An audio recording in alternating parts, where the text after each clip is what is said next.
Black women, Black girls are mean. And you know it. I know it.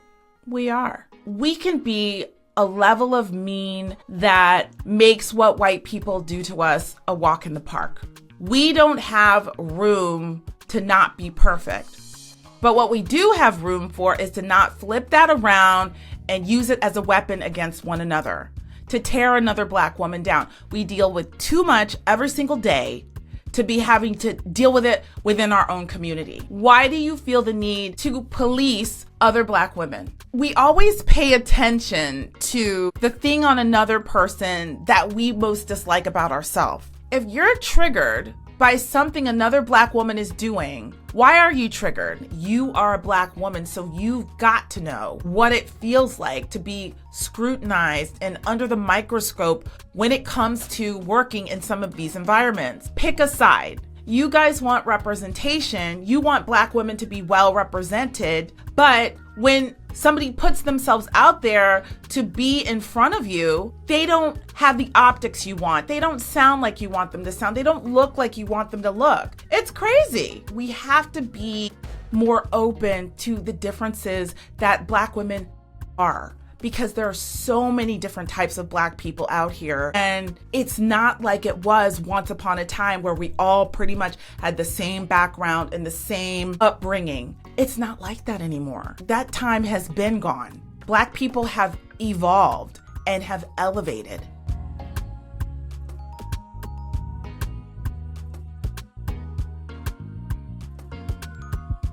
Hey everyone, welcome to the Coffee No Cream podcast. My name is Erin Braxton and I am your host of Coffee No Cream. And here on Coffee No Cream, we are unapologetically dedicated to Black women. And we share what I like to call Coffee No Cream moments, those things that happen to us Black women just because we are Black. Now, today we are going to get into a topic that might trigger some of you, but I think it's necessary that we have, and it is how Black women treat other Black women. I have been so fortunate the last week or so. You guys have shown me so much love in the comments, supporting lots of subscribers, lots of new subscribers. So welcome and thank you so much for the love. But what I did see reminded me that we needed to have this conversation sooner rather than later, because it's actually come up on several episodes when I'm talking to a lot of my guests. And this Black girl on Black girl, Black woman on Black woman thing, you know, the way we tend to act is really sometimes atrocious. It's really hurtful. It's really damaging. And I want to get into it today. But before we do that,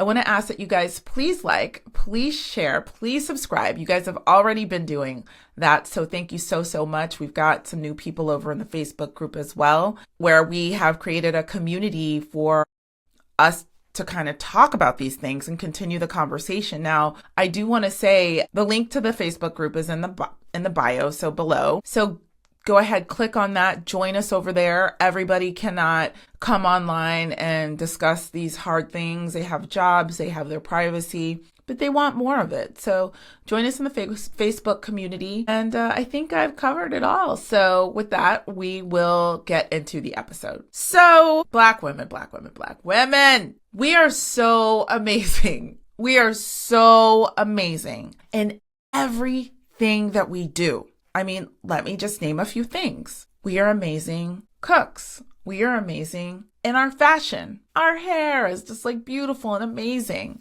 We bring the style. We bring the trends. We are amazing friends, partners, daughters, mothers, sisters, okay? We excel in sports. I mean, we dominate whatever we decide to take an interest in, right? But just as amazing as we are in all of those things, we take that excellence and that striving for perfection in those areas, and we flip it around and we use it as weapons against each other. Does that make sense? I love Black women, and I'm not saying that every Black woman is like this. And if this is not you, it's not you. If this is not you, you've probably experienced it. Black women, Black girls are mean. And you know it. I know it. We are. We can be horrible. And when we are horrible to each other, it's just the worst. It's even worse because we can be a level of mean that makes what white people do to us a walk in the park. That's the level of vitriol and hate and jealousy and shitty comments that I have received. Not just then, when I was a kid growing up, actually right now, and a lot of you guys are dealing with as well. So I want to talk about that. Why are we like that? Why? Now, I have one theory, and one reason I believe that we're like this is because of this whole perfectionist thing. I was raised in the suburbs around predominantly white people, okay? I was the only little Black girl in my grade for years until my best friend came in the 5th grade, which changed my life. Okay? When I talk about Black girls and friends and how loyal we are and how amazing friendships can be with a Black woman, that's one that obviously comes to mind. We still talk almost every day to this day. Okay, so there's nothing like the love and loyalty and attention of a Black woman, whether it's romantically or platonic. It doesn't matter, right? But this whole thing about perfectionists and perfectionism, when I grew up out there in the suburbs, my mom had to make sure that she didn't give those white people any reason to think less of me. So what did she do? We always dressed better than everybody else, and we had everything. It's like they overcompensated, with at least my parents did, okay? We had the best. And I'm not alone in that, whether you grew up in a white area or not. We don't have the room for mediocrity, Black women. We just never have. So we come with our hair done and our clothes amazing and with the latest styles and showing our personality because that's how we are. That's how we bring it. And the world loves it. Not just us, but the world. Obviously, they copy us. They mimic us. They want to do everything we do. They want to talk like us, right? The vernacular of America and other groups, which I don't even need to mention, they're taking that from the African American community, the African American female community, point blank period. It's the truth. Okay. We don't have room to not be perfect. But what we do have room for is to not flip that around and use it as a weapon against one another, to tear another Black woman down. We deal with too much every single day to be having to deal with it within our own community. Yes, I know sometimes her hair doesn't look as good as you would want. You don't understand why she's dressed like that. You don't get what's going on with her makeup. You don't get a lot of things, but it doesn't give you the right to tear her down. She doesn't need to hear that coming from you. She's got it bad enough in everything else that she has to deal with. Why do you feel the need to do that? Why do you feel the need to police other Black women? It certainly isn't because you're concerned about the way we look out there to white people. That's not why you're doing it. You're doing it to be mean. You're doing it most likely because there's a problem or an insecurity or something that you have with yourself, right? We always see the things that bother us the most with other people. It shows up because it's an insecurity that we have. Does that make sense? We always pay attention to the thing on another person that we most dislike about ourselves. Does that make sense? I do it. I'll give you an example. The older I get cellulite. I'm always looking at, oh, she doesn't have cellulite. Oh, her legs look good. Her legs don't look as bad as mine. I do that, right? If I do it, I'm not the only one. Everybody else does it. So we always pay attention to those things. And there are a few different ways that we respond to it, Black women. One is if we see another person who looks good, we can give her props and applaud her, like her, compliment her, all of the things. Or we can choose to tear her down because in our minds, it highlights where we fall short. So a few years ago, I was talking to a good friend of mine and we were talking about how somebody had irritated me and pissed me off, which, happens a lot. And I'm just like, oh, this person gets on my nerves and da-da-da-da, and they do this and they do that and da-da-da-da. And I don't know if he was trying to say that I do the same thing, but he very politely and kindly told me a lot of the times the things that people see in other people that they don't like, the reason they don't like it is because it's like a mirror being held up to their face. So I will never forget that. Anytime I see someone and they trigger me, I'm just like, why are they triggering me? A lot of you might not do that exercise. A lot of you may not ever have seen that before or heard of that. But it's real. You should try it. Practice it. If you see somebody, you see another Black woman, and she looks amazing, instead of saying, she thinks she's all that, I don't, or if you hear a Black girl like me who speaks proper English, she thinks she's better than us. Does she? Or is there something in you that thinks she thinks that? Because you're triggered by somewhere you feel you fall short. I'm not saying you do, but somewhere you feel you fall short. So just pay attention to that. If you're triggered by something another Black woman is doing, why are you triggered? Instead of wanting to help and love and support and have love and support in your heart instead of hate and jealousy and envy, why wouldn't you want to help another Black woman? Now, historically, we know what it is. I'm actually in the process of reading Dr. Joy DeGruy's Post-Traumatic Slave Syndrome book. I never have read it, and I'm just now reading it. So I know I'm going to have more to talk about on this subject later because it's going to continually come up with us. But we do have this crabs in a barrel mentality, especially when it comes to the workplace. Okay, we have that. So in the comments on episode 13, because episode 13 was when I had Tracy Walker on and she was talking about all the things that she'd gone through, and we were having that conversation, and we didn't talk on Black situations, but this came up in the comments quite a bit. I've got hundreds of comments under those videos, and it was brought up a lot about how other Black women in the workplace have treated people. And I don't know if it's you who's treating the other Black women bad. I don't know if you're the Black woman that's being treated bad. I have my theories about why. A lot of times we can be very private when we go to work, so we don't want to like engage with anybody. We don't want to do that. We don't want to be lumped in or considered with anybody else. So that could be a reason, simply because white people tend to group us all together and think that we're all the same. So maybe you don't want that to happen at your job. Maybe there are people there who are really, really, really cool that you would want to deal with. But when you see them, maybe they're in a higher position than you or something like that, you decide you don't want to engage because perhaps that person thinks they're all that because they're, out of your pay grade or something. I'm not really sure. I have worked with other Black women in the past, and most of the Black women that I have worked with have been really wonderful women, great mentor type women. So I haven't experienced that so much. And especially in the later years of me being employed by somebody else, because I was always working for someone. But there could be a number of reasons, and you can't control other people. So if somebody or another Black woman is working with you and she doesn't really want to engage or be friendly, or she's treating you badly, I don't really have a solution for that right now. Maybe I'll come to one. Maybe I'll think about it. Maybe there's a way to engage her if you choose to.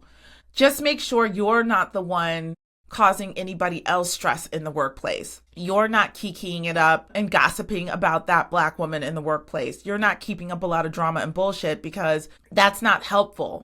And, it most likely is going to turn around and bite you in the ass. And again, you are a Black woman, so you've got to know what it feels like to be scrutinized and under the microscope when it comes to working in some of these environments. So why would you cause stress to anybody else? Stay out of it if that's you, right? If it's not you and you're the one who is on the receiving end of that terrible treatment from somebody else, there are ways to address it. We can talk about that in another episode, but I definitely would examine and really pay attention to how you treat other women of color in your work environment. One of the things I wanted to get on to today in this video also is this exposure situation. Now, when I talk about exposure, I don't mean this in a bad way, okay? I've traveled a lot. I've been a lot of places. I've been to a fair amount of countries, but I still consider myself very sheltered when it comes to the big world out there. and what I've seen. I've been to Asia. I haven't been to Africa yet. I've been to South America. I've been to Europe. But I still feel very sheltered because people who are in this country, a lot of people in this country who don't get out of their house, that don't get out of their neighborhood, that don't get beyond their immediate circles, they have an exposure problem. So not to get all political, one of the reasons our community, Black people, have a problem with MAGA is because a lot of them are living somewhere in the sticks. They haven't been exposed. They haven't seen a bunch of other people, and they make assumptions about them. I find that we do the exact same when we look at another Black woman and make assumptions about her based on what she looks like, how she sounds, how she talks, how she presents herself. Because if you haven't had exposure to people outside of your immediate circle, you're sheltered too. So, I'm talking about the way people talk. Since I've been a little girl, this is the way I talk. People, I talked about this. It was so funny with Nadine. I think she was episode 6 or 7. I can't remember. But she was from Canada, and she talks about how they called her an Oreo. I was an Oreo.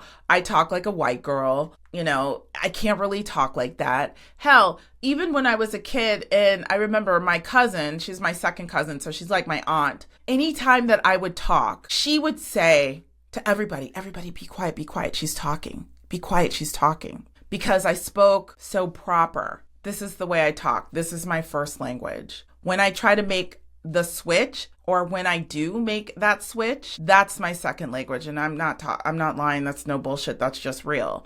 When I was younger, my best friend came, which was like the best thing that happened to me when I was 10 years old, because she was my first real Black friend. I mean, I had other little Black friends from dance school and stuff like that, but this was my first real Black friend. We're still best friends to this day. We talk all the time. And it was such a life-changing experience to have her come in after I had been the only one from 1st through 4th grade and have her come in the 5th grade. It was life-changing. And, then I was able to discover myself and relate to another Black girl. When we got older and I started driving, and, we were pretty boy crazy. We were into some boys. We wanted to find the Black boys. So we would always, lie to our parents and tell them we were over somewhere making, working on the homecoming float, or whatever we were doing that we were not doing. And we would go to the city just trying to see what we can get into, trying to find the Black boys. And my mom used to tell me that she was always afraid that somebody was going to mess with me because I couldn't make the switch because of the way I talked. I couldn't do that switch thing. Okay. And, obviously as I've gotten older, I guess I can do the switch a little better, but this is the way I talk. And when people see me and assume things about me because of the way I talk, it's annoying. It's annoying because the level of ignorance that comes from that statement is just next level. There are Black people in this country who came from money and are super wealthy and haven't experienced half of the stuff that people have experienced, say, from those people who came from a different background, who had enslaved ancestors. There is old money, there is education, there is wealth, there are experiences that Black people have had and have been used to for years. If you don't get out of your little circle, you don't know what's going on. You just assume. So you look at that person and you decide, oh, they think they're better than me, or she's a snob. I've gotten all that. Couldn't be further from the truth. My dad, to hear him is to understand. To know my parents is to understand. My dad did amazing things for us from his auto body business he had in the hood. He's from Mississippi. He sounds like it. My mom was a school teacher. She's no longer with us. But again, she wasn't raised out in the suburbs. I am not confused about my identity. I also don't have to sit up here and fake who I am, and neither does anybody else. It's pick a side. You guys want representation. You want Black women to be well represented. But when somebody puts themselves out there to be in front of you, to talk about what it is they're about, what they're standing on, to give you guys the entertainment, whatever, they don't have the optics you want. They don't sound like you want them to sound. They don't look like you want them to look. It's crazy, right? So I say, you don't have to like those people. You don't have to follow those people, but you certainly don't have to tear people down. If you don't like it, that's fine. If you haven't been exposed to different types of people and feel all Black people should talk like Black people, you're taking us backwards. That's ignorant. Get out of the 1960s or the 1950s. What is that? What is that? Okay. I was raised in the suburbs. Every generation and those younger than me were raised in better areas as well, that were not, in the hood, if you will, that were not underprivileged neighborhoods. With that relocation, if you will, yes, you're going to talk differently. That's just the way it goes. Nobody has to fake anything. It's just like saying when people hear you talk, or white people hear you talk, and you don't have the best grammar, or you speak too ethnically for them, they automatically assume you're not smart. What do you think about that? Do you like that? Do you like it when people say that? Is that even true? So I say this all to say we have to be more open to the differences that Black women are, because there are so many different types of Black people out here. And it's not like it was once upon a time where we all pretty much had the same background and the same upbringing. It's not like that anymore. That time has been gone. Black people have evolved and have elevated, okay? And with that is going to come people who speak differently, people who are into different things, people have different interests. But no way in no shape or form does it mean that they are not Black enough. So I just want to urge you guys to really consider where you can do better in this area. We all can do better. And I know that I am not a perfect person. I know nobody watching is a perfect person, but I have been working on myself and on how I respond to certain people and trying to examine why I feel certain ways when I see certain things. Just like any other woman, I'm getting older. I am of a particular age. And I hope with that age has come maturity. I hope the evolution of Erin Braxton, I am better and I'm giving back better to the community.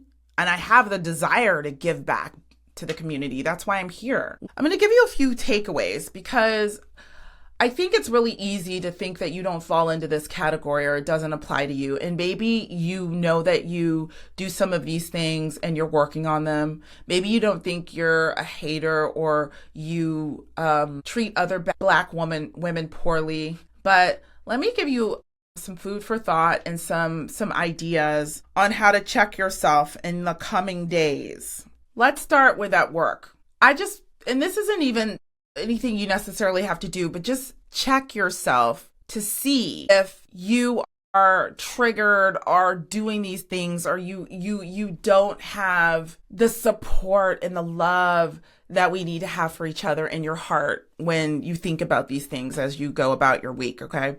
Okay, first thing, workplace. If there is another woman of color, Black woman, not woman of color, I'm saying Black women because we're talking about Black girls here, Black woman at work who might be in a more powerful position than you, do you seek to know her, get to know her, be mentored by her if it's appropriate? Or do you automatically feel that she thinks she's better than you because she's in that position? Do you automatically judge her and assume that she wouldn't want to be your friend because she thinks she's up here and you're down here? Okay?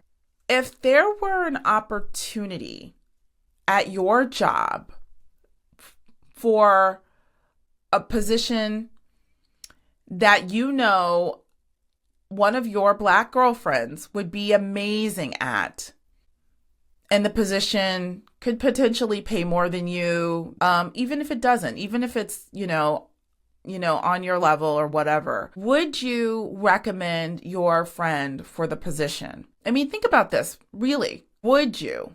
When you hear information or instruction or coaching or direction from another Black woman, do you immediately question its legitimacy?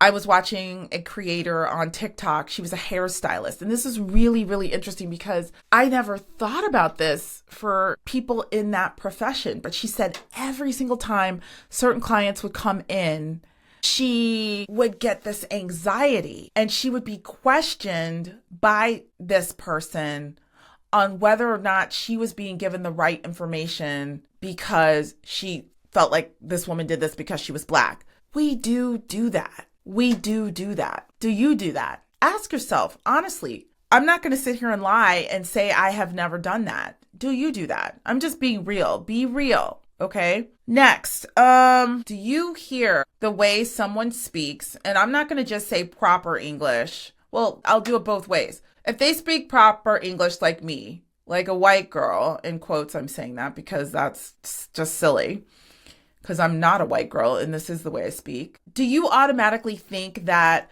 that person thinks she's white? Or do you automatically think that that person thinks they're better? Or that they're a snob? I used to get that one a lot. You're a snob. Because what? Because of the way I talk? Not even close to the truth. Flip it around. If you hear a Black woman who is not formally educated, who did not go to college, who does not speak the King's English, if you will, do you judge her and automatically assume that she's not an intelligent person, that she's not smart, that she doesn't have anything to contribute that you might want to hear? It goes both ways. When you're on social media and you see a Black woman creator who is not looking up to par for you, who is committing all sorts of fashion crimes, her hair isn't right, her makeup isn't right, what do? Do you feel like you need to say something? Do you say something? Is your immediate reaction to say something? Are you a bully in the comments? And even if you don't say something, do you go to the comments to look for those who've said something? And even taking that a step further, do you delight in the comment section when you found those people who have decided to take this Black woman down because they too don't like the way that she looks? I mean, this stuff is deep. I mean, I can't say that I've seen people and be like, ooh, Lord, they, I'm thinking that too. And then you're like, let me see what these comments say. I mean, that's what social media is. So, no judgment. But I mean, if we're being honest, why do we enjoy that so much? Why do we? Next, let's talk about personal relationships. You have Black girlfriends and one of them gets engaged, married, gets a new car, gets a new house, gets a new job. Are you really happy for them? Or are you low-key envious and jealous of them? Have you ever moved away from somebody? Not like, when I say move away, I mean pulled back from somebody because you were low-key jealous of them. I mean, I've had stories like that happen to me. I'm just urging us to do better. So when you have people in your life, and this is human, we've all been bad friends, we've all been great friends, we've all done shit we're not proud of. I used to have a friend who, she would just say stuff like, you get on my nerves. You're so pretty. You get on my nerves. She would say stuff like this. You make me sick. She just had some issues, right? And then I one day found out that she was trying to, this is when I was in Dallas. She was trying to get me kicked out of my hairstylist chair. And back then I had a Halle Berry pixie and, there's only a handful of people who can do that cut. So that would have been horrible. But I found that out. And, have you ever done something like that to your fellow Black girl, to your sisters? Like, that's extreme, but again, just examine how you really feel. Are you happy for them when they share good news? Are you supportive? Are you throwing hate? Are you throwing shade? Why do we treat each other like this? Because honestly, if one of us wins, we all win. And people need to understand that, If I were the only Black girl on the internet, it would be a lonely place. I want my other Black girls to be on the internet with me because I know then that I have an audience, I have support, I can hype you up, you can hype me up, but that's not how we act. That's not how we act in life. So examine that. How do you really feel about your friends' wins? And then when they have losses, do you secretly delight when shit starts to fall apart, when they're having man problems, when that kid they always, put on such a pedestal starts to disappoint them. When they're having financial issues and you always thought that they were so much because they, seem to be doing very well. Like they were always on vacations. They were this, they were that. Ask yourself, how do you really feel, when this information comes to you? Here's a one that, is sort of something that I've been working on. When you consume a Black woman's content and you enjoy it, so you consume it, like I was starting to do this before I started this podcast. It's very important. Women, we work very, very hard to be on camera, to be here, to show up and do this work. And I've just gotten started. And I feel like, I put in work just for the few episodes that I have up. When you see other Black women's content, do you support it publicly? Like it, follow it, leave lovely, nice comments if you feel like that would make her feel amazing? Or do you just scroll by because you think she thinks she's all that and you're not going to support in that way? That's not very sisterly. So I found myself, because, sometimes we're watching so fast and we're just, you're scrolling. And sometimes I'm like, oh, that was interesting. I stayed to watch that video from beginning to end. And then I'll just swipe. Nope. A lot of times now I find myself swiping back and liking. So, these are the types of behaviors that will allow you to understand what's really in your heart, and be supportive in any way that you can. I feel really, really good when you guys leave me nice comments. I'm not going to lie, and anybody would. I appreciate the compliments on, say, my hair or the content or whatever, thanking me for the conversation, letting me know that things are needed and they really appreciate this platform. I appreciate that, right? And so would somebody else. Somebody else would appreciate that too. It feels good. Doesn't it feel good when people see you, right? So why, instead of trying to tear me down, because people will, look at the title, come all the way into the video to leave some shitty comment. Okay. Or they could keep scrolling, but they find a way to do that. Instead, you could say something really, really lovely to that person, or give them the boost that they might need. You don't know what that person is going through. Black women, you know what we go through every day. So, those are just a few things.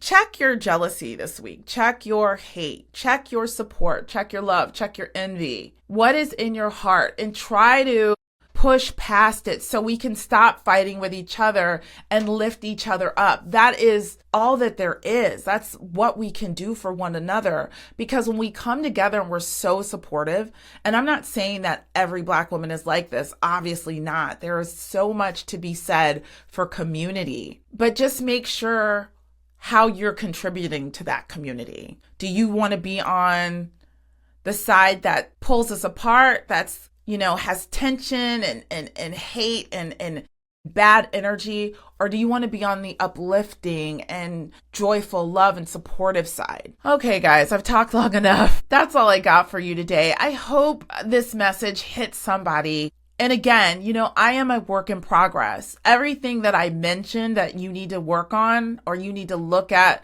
to work on or pay attention to this week is coming from a place of having been there, whether I'm past it, evolved from it or not, right? So we all have work to do, but let's not fight with each other. Let's not make another pain point in another Black woman's life be caused by your action. Makes sense? Makes sense to me. I hope it makes sense to you guys.